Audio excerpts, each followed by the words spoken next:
Hello Techians, this is Kunwar and welcome to the Techie lab.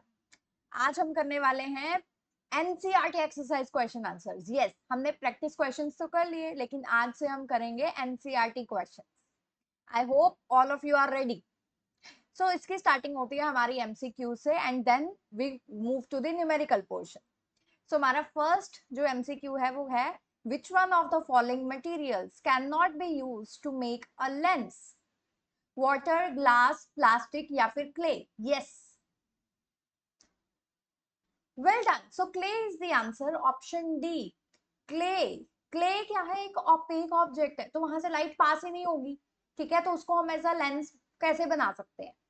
Water, glass, ये दोनों transparent है, इनसे lens बन सकते हैं। प्लास्टिक, कई प्लास्टिक ऐसे होते हैं जो कि ट्रांसपेरेंट होते हैं, तो उससे भी हम बना सकते हैं।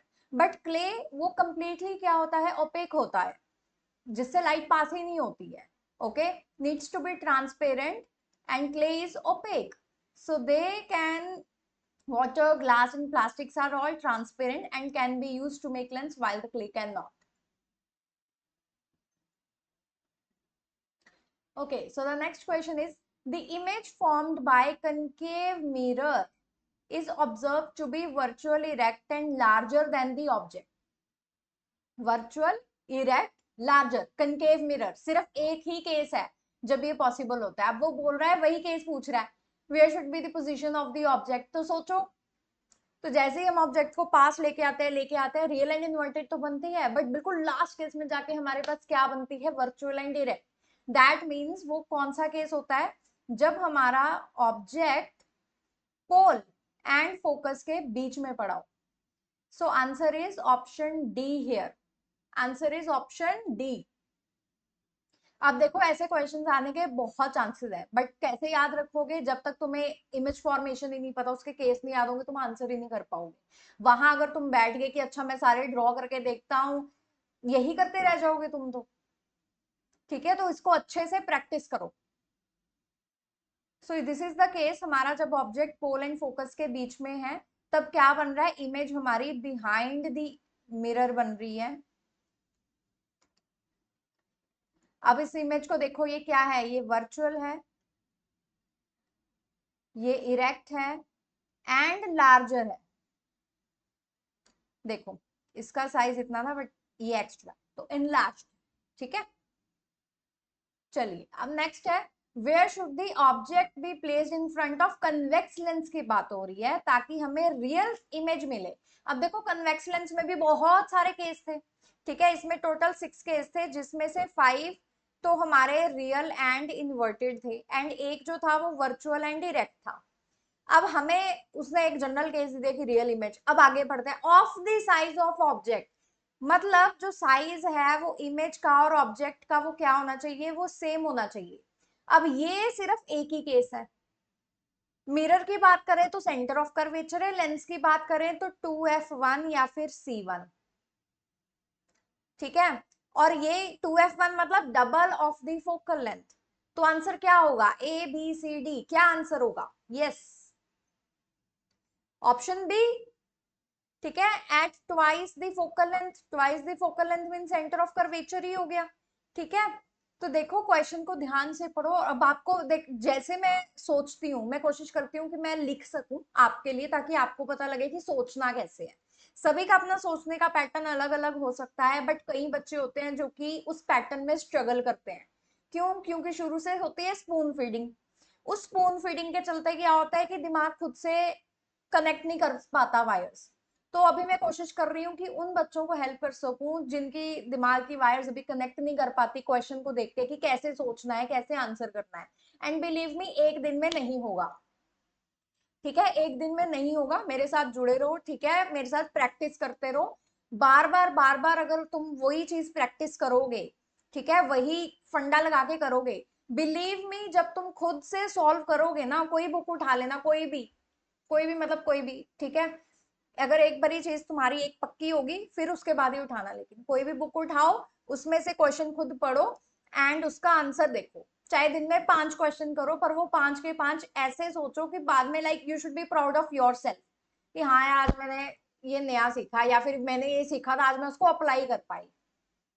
ठीक है, ये सेंस होनी चाहिए तुम में। चलिए, ओके, सो ये वाला केस कौन सा था? अब हमारा लेंस है, ठीक है, तो हमारा जो ऑब्जेक्ट है, अरे ये वाला केस नहीं है, नहीं नहीं नहीं, ठीक है, हमें real image of the size of object, ये वाला केस नहीं है, गलती से बन गया है। मैं ड्रॉ कर देती हूँ, इसी के ऊपर ड्रॉ कर रही हूँ, ठीक है, रेड कलर से।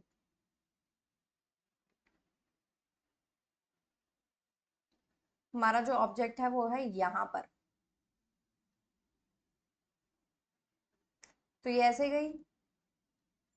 अब देखो इमेज बनेगी हमारी यहाँ पर,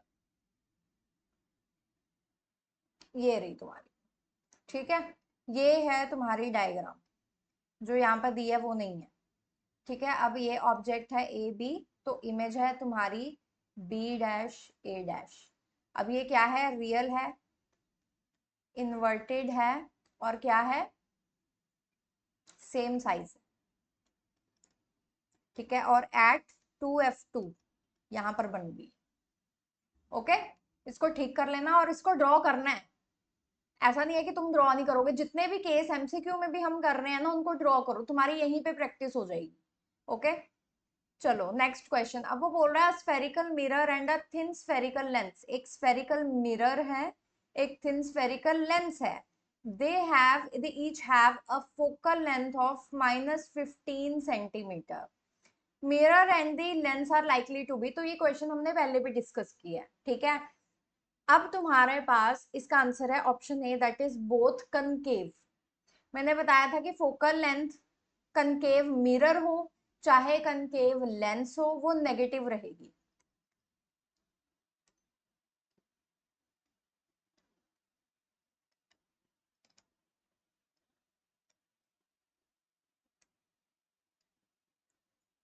ठीक है, अगर फोकल लेंथ तुम्हारी पॉजिटिव होगी तो क्या आएगा? Both convex.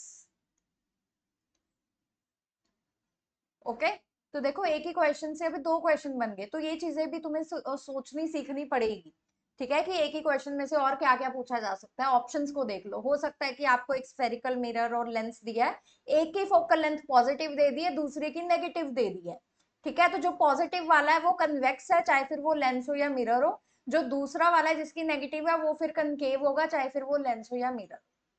ठीक, चलिए, अब देखो next question. No matter how far you stand from the mirror your image appears erect, the mirror is likely to be.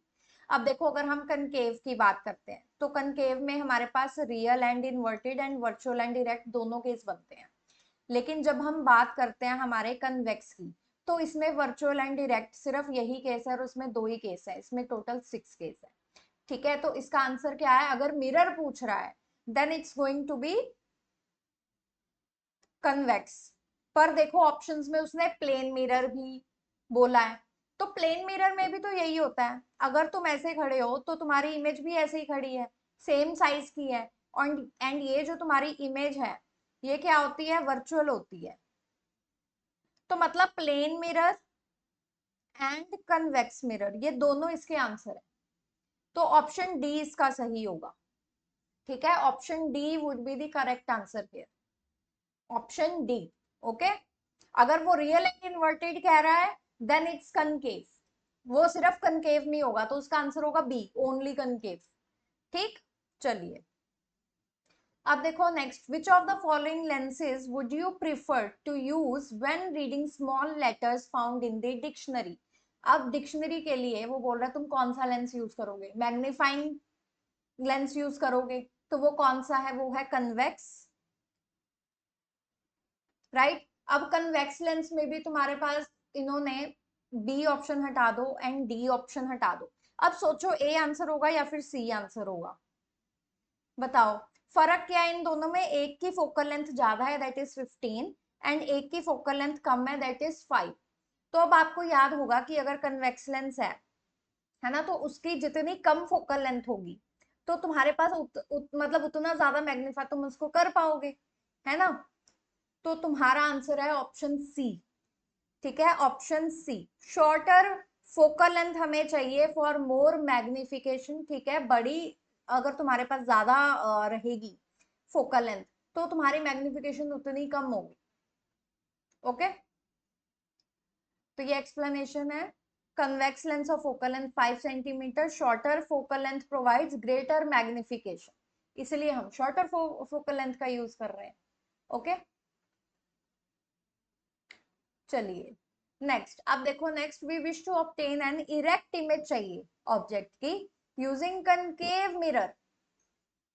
तो कनकेव में अगेन रियल एंड इन्वर्टेड के तुम्हारे पास 5 केसेस हैं, वर्चुअल एंड इरेक्ट के एक ही केस है। वो कहां पर होता है? जब ऑब्जेक्ट पोल एंड फोकस के बीच में प्रेजेंट हो। अब उसने तुम्हें फोकल लेंथ यहां पर दे दी है already 15 centimetre. What should be the range of distance of the object from the mirror? तो रेंज तो यही होगी जो मैंने तुम्हें बताई है ना? मतलब ये अभी इसमें डिस्टेंस मेंशन करना है। अगर रेंज है तो that will be less than 15 centimetre, क्योंकि फोकल लेंथ दे रखी, ठीक है। अब नेचर क्या होगी इमेज की, वो भी मैंने यहाँ पर लिख दी है। नेचर होगी वर्चुअल एंड डायरेक्ट,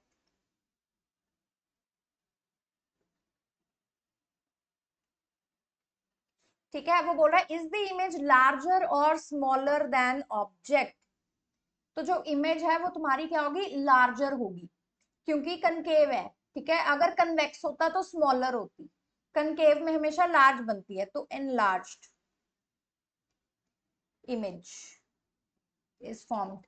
अब वो बोल रहा है कि इसकी रे डायग्राम जो है वो ड्रॉ करो to show the image formation in this case. तो अब मैं इसको इरेज करने वाली हूँ रे डायग्राम को ड्रॉ करने के लिए। आई होप आप सबने ये लिख लिया होगा, ठीक है।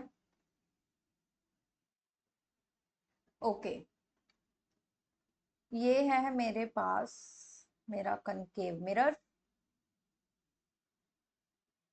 प्रिंसिपल एक्सिस, मिरर को mn लिखा, यहाँ पर पोल मेंशन किया, ये फोकस है और ये C है।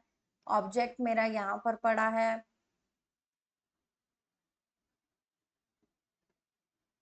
ये मेरी, हम इसको बैक ड्रॉ करेंगे, ठीक है। दूसरी रे हमारी C से पास करेगी,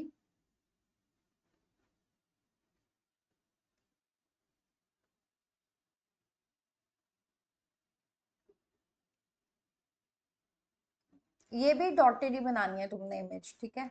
ए B, and don't forget to put the arrows, arrows डालना मत भूलना। ये है तुम्हारा ए डैश बी डैश, ये तुम्हारी रे डायग्राम। मैं इसको दोबारा से क्या करती हूँ, ये डॉटेड है, ठीक है, क्योंकि ये क्या है? वर्चुअल इमेज है, इसलिए ये हमेशा डॉटेड रहेगी।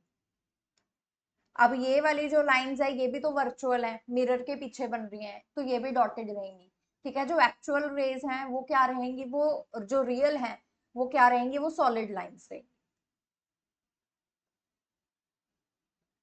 ठीक। अगर ये दिन बनाना चाहते हैं, अगर तुम ये भी करना चाहते हो तो भी तुम्हारे पास जो है वो सेम ही,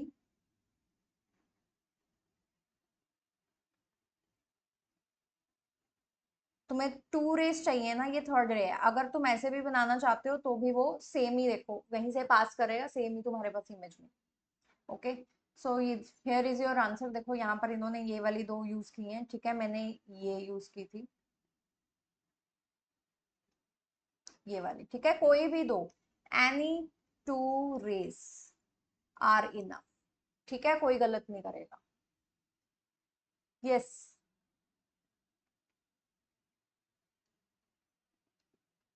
डन। चलो अगले क्वेश्चन की तरफ बढ़ते हैं। ओके, ये है हमारा थ्योरेटिकल क्वेश्चन। अब देखो वो यहाँ पे क्या पूछ रहा है कि name the type of mirror, although हम डिस्कस करके आए हैं। अब आप मुझे बताओ कि name the type of mirror in this situations, A B C, headlight, rear view या फिर सोलर फर्नेस। यस, देखो जब तुम हेडलाइट के लिए यूज करते हैं तो हम यूज करते हैं कनकेव, ठीक है। हम कौन सा यूज करते हैं? हम यूज करते हैं कनकेव। जब हम साइड व्यू या फिर रेयर व्यू मिरर के लिए यूज करते हैं तब हम करते हैं कन्वेक्स। एंड जब सोलर फर्नेस होता है देन हम अगेन हम चाहते हैं कि रेज जो है वो कन्वर्ज करें, तो हम यूज करते हैं कनकेव मिरर, ठीक है।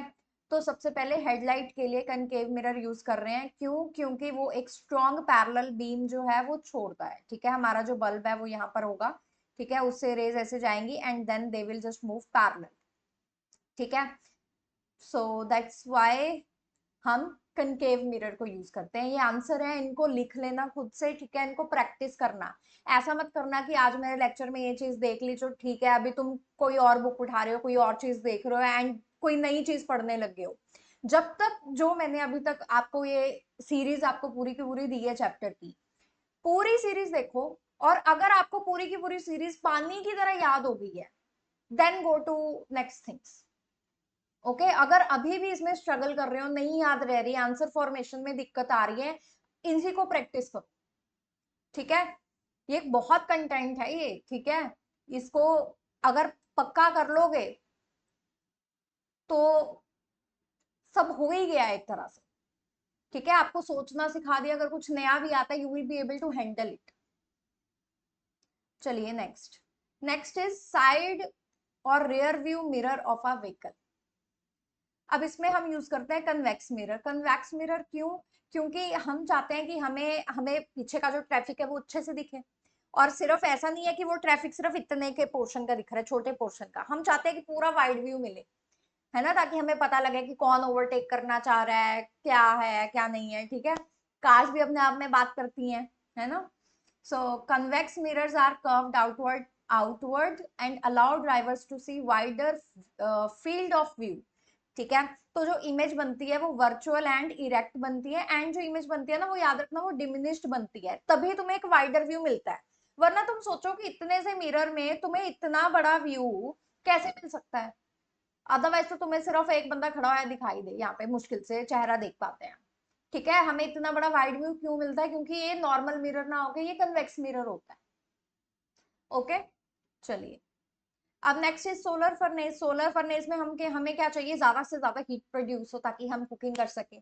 तो उसमें क्या होता है कि कनकेव मिरर लगा हुआ है, तो सनलाइट गिर रही है, तो हम उसको क्या करना चाहते हैं? हम उसको कन्वर्ज करना चाहते हैं, कंसेंट्रेट करना चाहते हैं, ताकि टेम्परेचर जो है वो राइज करता रहे, ठीक। सो इसमें क्या है? Concentration at focus increases the temperature gently which can be used for heating, melting and cooking. Okay, I hope this is fine to you. चलिए अगला क्वेश्चन करते हैं अभी। अब देखो, ऐसा क्वेश्चन भी हमने क्लास में किया था। अब मुझे फटाफट से बताओ कि अगर तुमने 1/2 ऑफ द कन्वेक्स लेंस अगर तुमने कवर कर दिया ब्लैक पेपर से, तो इमेज पर क्या असर होगा? यस, फटाफट बेटा, मेरे अभी आंसर दिए हुए कमेंट सेक्शन में डालो कि क्या आंसर होगा, क्या फर्क पड़ेगा इमेज पे। कुछ भी फर्क नहीं पड़ेगा, इमेज जो है तुम्हारी वो एज इट इज जो है वो प्रोड्यूस हो जाएगी, ठीक है। अगर सपोज यहाँ पे कनकेव लेंस में यूज कर रही हूं तो, या कनकेव या कन्वेक्स मिरर यूज कर रही हूं तो, सभी का आंसर सेम रहेगा, तुम्हें कंप्लीट इमेज मिलेगी। This is clear? Okay, but क्या होगी? थोड़ी सी ब्राइटनेस कम होगी, क्योंकि नंबर ऑफ रेज जो अब उस सेम इमेज को बना रही है वो कम होगी। जितनी ज्यादा रेज हम कैच करेंगे, इमेज उतनी ज्यादा बढ़िया, ब्राइटर और शार्प बनती है। अब क्या, इमेज पूरी बन रही है, पर उतनी ज्यादा रेज ना होने के कारण बस थोड़ी सी कम ब्राइट है and come sharp, that's it, ठीक है, पर इमेज पूरी है। ओके, अब इसका आंसर देखते हैं। अब इसका एक्सपेरिमेंटल वेरिफिकेशन क्या होगा? पहले यस, लेस ब्राइट, ओके। अब इसका जो दूसरा पार्ट है एक्सपेरिमेंटल वेरिफिकेशन, उसमें क्या करेंगे? आपको बस एक एक्सपेरिमेंट बताना है। एक्सपेरिमेंट में क्या करोगे? एक कन्वेक्स लेंस लोगे, कन्वेक्स लेंस लोगे, साथ में कोई ऑब्जेक्ट ले सकते हो, ठीक है। हमने कैंडल ले लिया, तुम कुछ भी ले लो। स्क्रीन चाहिए ताकि हम इमेज को देख सके, एंड हमें एक ब्लैक पेपर चाहिए चाहे ताकि हम कन्वेक्स लेंस को कवर कर सकें। अभी चाहे यहाँ पे कनकेव लेंस हो, कन्वेक्स मिरर हो, कनकेव मिरर हो, कुछ फर्क नहीं पड़ता है, ठीक है। प्रोसीजर क्या है? तुमने कन्वेक्स लेंस लगाया, तुमने स्क्रीन लगाई, तुमने कैंडल ली या कोई भी ऑब्जेक्ट लिया, एंड देन उसको मूव करके देखो। एक जगह तुमने उसको रख दिया, अपनी इमेज स्क्रीन पर तुमने ले ली, जैसे स्क्रीन पे ले ली, फिर तुमने क्या किया? उसी लेंस को कवर कर दिया, बाकी कोई भी सिस्टम हिलाए तुमने उसको कवर कर दिया। फिर से तुमने इमेज देखी, अब तुम्हें सेम जगह पे सेम साइज की कंप्लीट इमेज मिल रही है, बस थोड़ी सी लेस ब्राइट है, दैट्स इट, ठीक है। ये तुम्हारा एक्सपेरिमेंटल वेरिफिकेशन हो गया। तो कई बार बच्चों को ऐसा लगता है यार ये तो हमने पढ़ा ही नहीं, एक्सपेरिमेंटल वेरिफिकेशन हम कैसे लिखेंगे, हमें तो पता नहीं। खुद से बनाओ, खुद से सोचो, यही चीज तो सिखा रही हूँ मैं तुम्हें कि खुद से कैसे सोचना है, खुद से कैसे चीजों को करना है। ओके, चलिए। और ये रही तुम्हारी डायग्राम। ऑब्जेक्ट जो है वो कहीं पर भी तुम रख सकते हो, ठीक है, कोई ऐसा इशू नहीं है। मैंने यहाँ पर रखा है इमेज, यहाँ पे वर्चुअल बन रही है। तुम्हें बस क्या करना है, बस इसको तुमने कवर करना है एंड देन देखना है कि कैसे इमेज कहाँ पे बनती है। ओके, चलो। कोई भी केस ड्रॉ कर सकते हो। वैसे मैं तुम्हें रिकमेंड करूंगी कि तुम 2F1 पे जो है वो ड्रॉ करके देखो, ठीक है, क्योंकि वो तुम्हें सही, मतलब जो तुम्हारा साइज है ना वो भी तुम्हें सेम मिल जाएगा, तो इसलिए बस। बाकी कोई भी केस ले सकते हो, एनी केस। बस तुम्हें क्या करना है, नीचे वाला जो पोर्शन है उसको ब्लैक दिखाना है और कुछ नहीं, ठीक है। कोई भी ड्रॉ कर सकते हो। अब तुम्हारा होमवर्क है ये, you have to draw this case. F1 and 2F1 के बीच वाला जो केस है ये तुम्हें ड्रॉ करना है, दिस इज योर होमवर्क। ये नहीं करना, ये वाला ड्रॉ करना एंड मुझे बताना फिर, ठीक है। चलो। An object 5 centimetre in length is held. अच्छा हाँ, ये वाला मैं क्यों मना कर रही हूँ तुम्हें, क्योंकि ये तुम स्क्रीन पर नहीं ले सकते, क्योंकि ये तुम्हारी है वर्चुअल इमेज, इसको हम स्क्रीन पर नहीं ले सकते, तो इसलिए ये 6 केस मत करना, ठीक है। तो ये वाला मत ड्रॉ करना F1 तक, और इन्फिनिटी वाले से लेके तुम कोई भी ड्रॉ कर सकते, ठीक है। बेटर ये रहेगा कि 2F1 या इसके बीच में F1 वाला जो केस है वो ड्रॉ, ठीक है। बाकी कोई भी। चलो। अब an object 5 centimetre in length is held 25 centimetre away from converging. Converging मतलब कन्वेक्स। साथ के साथ देखो, मैं जैसे यहाँ पर लिख लेती हूँ, तुम भी वैसे लिख लिया करो, ठीक है। अब देखो u उसने दे दिया है -25 centimetre, and object of 5 centimetre in length is placed, and focal length है, फोकल लेंथ इसकी क्या होगी, पॉजिटिव, क्योंकि कन्वेक्स है, 10 सेंटीमीटर। रे डायग्राम ड्रॉ करनी है हमने इसकी। ओके, देखो, फोकल लेंथ है 10, ये है C, या 2F1 बोल सकते हैं इसको, ठीक है। अब ऑब्जेक्ट तुम्हारा C मतलब 20 से भी पीछे पड़ा है, तो यहाँ पर तुम्हारा ऑब्जेक्ट है।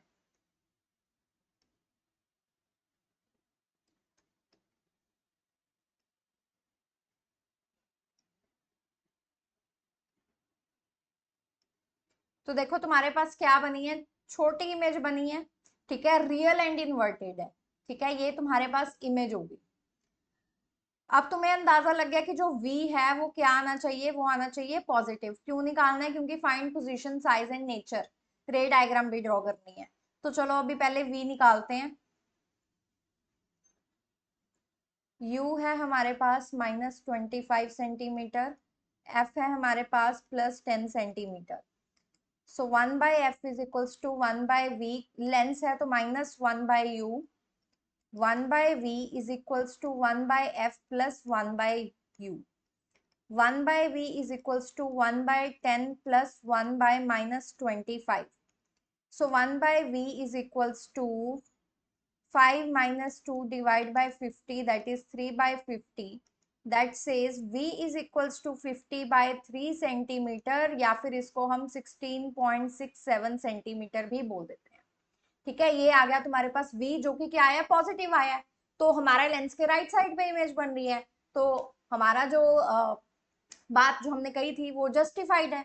अब वो बोल रहा है उसका साइज भी निकालना है एंड नेचर भी बताना है। साइज के लिए हम यूज करेंगे मैग्निफिकेशन का फॉर्मूला। लेंस है तो सब पॉजिटिव रहेगा, ठीक है। अब यहाँ से h डैश कितना आ गया, v/u, v कितना है 50/3, u कितना है -25, मल्टीप्लाई बाय h, h कितना दिया है 5। इसको सॉल्व कीजिए,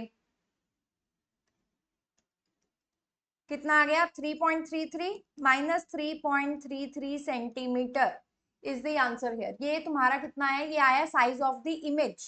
अब देखो नेगेटिव है, हमने हमारी जो इमेज आई थी वो क्या थी, इन्वर्टेड थी, तो ये नेगेटिव साइन जो है वो इन्वर्टेड का वो है, साइन है, ठीक है। और 3.33 मतलब देखो ऑब्जेक्ट से छोटा है, वही चीज मैंने तुम्हें बोली थी कि इमेज जो है वो छोटी बनी है ऑब्जेक्ट से। ओके, तो इसकी जो हमारे पास नेचर रहेगी वो क्या रहेगी, real, inverted and diminished. I hope this is clear everybody. आप इसको यहाँ से भी नोट कर सकते हो। देखो ये हमारी इमेज, ये प्रॉपर इमेज बनी है, ठीक है। आप यही वाली इमेज, हमारा जो पीछे वो क्वेश्चन था ना, जो जहां पर तुम उसको ब्लैक पेपर से कर देते हो, तुम यही सेम इमेज ड्रॉ कर सकते हो। इसको ब्लैक कर देना बस, ठीक है, इसको कवर कर देना, इस क्वेश्चन में नहीं, पिछले क्वेश्चन में। ये रहा तुम्हारा सोल्यूशन।